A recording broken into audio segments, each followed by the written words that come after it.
Së fundmi, qeveria shqiptare i ka hapur luftë frontale informalitetit. Bizneset të mëdha e të vogla po hynë gjithnjë më shumë në njësi të imët për të vënë në darkën e ligjit çdo shkelje, sado e vogël të jetë. Po çfarë flet më muçim?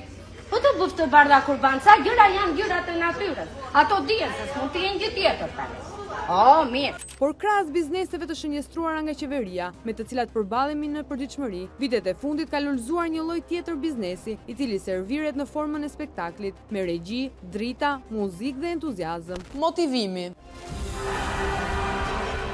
Salla që mbushen dhe njerëz që kërkojnë zgjidhje të shpejta, ndërsa figurat publike kanë shndërruar këtë interes masiv në formën më të mirë për t'u dhënë një dorë individeve që kanë nevojë për t'u rritur emocionalisht dhe financiarisht. Një nga figurat më të njohura si motivuesi masave është Ermal Mamaqi, një figurë e njohur e showbizit shqiptar, i cili ka patur një karrierë si DJ, aktor humori, këngëtar, producent dhe madje si biznesmen në sektorin e gastronomisë. Dhe pa haruar petllat me tik petlla. Në fakt, lokali që Mamaqi provoi të hapte në kryeqytet nuk mbijetoi gjatë dhe pronarit ambicioz ju desh ta mbyllte, pa lënë as pak gjurmë. Gjëra që ndodhin në një treg kaq të egër të Tiranës, ku në çdo hap që të hedhësh ka restorante luks. Sidoqoftë, menjëherë pas këtij eksperimenti jo të suksesshëm në biznes, ish aktori orientua drejt një fushe krejt tjetër. Trajnimeve motivuese, seminare, fjalime për suksesin, strategji për arritje personale dhe profesionale, të gjitha këto të strukturuara në formën e një pakete që premton transformim. Është koha për nivelin tjetër. Do gjesh atë që të pengon, aty ku ke ngjecje.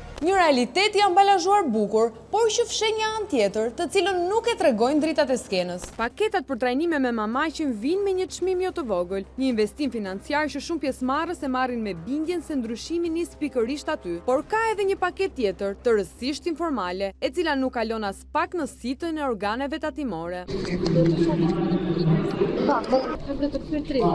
Ka pas shumë kështu si puna ime të me lekë gjopë. Spresi që shikon nga zarfi.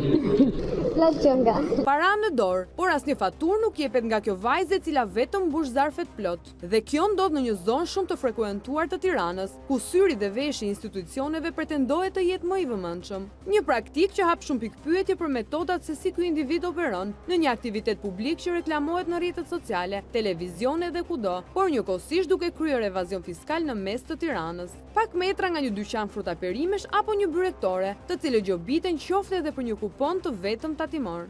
Evazioni fiskal nuk mund të matet me të mëdhenje të vegjël, as me njerëz të thjeshtë e të famshëm. Ai është një fenomen që duhet goditur dhe për këtë qeveria meriton duar trokitje, por kur një aktivitet i tillë kaq i madh, i paralajmëruar prej kohësh, kryhet në informalitet, atëherë pyetja vjen natyrshëm. A janë vërtet të gjithë të barabartë përpara ligjit? Unë jam njeriu më me fat. Unë jam njeriu më me fat.